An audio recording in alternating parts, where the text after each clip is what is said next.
यूँ पलंग छोड़ पलकी पर बैठे देश रतनपुर आए। पलंग छोड़ पलकी पर बैठे देश रतनपुर आए। हो मंझवा गली माँ मटकी छवा के घर घर बरुआ हो। बिहाए हो माता घर घर बरुआ हो। बिहाए हो माता घर घर बरुआ हो। तोरे तो भुवनमा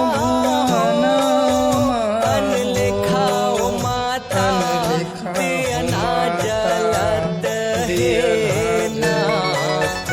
अन लिखाओ माता दियना जलत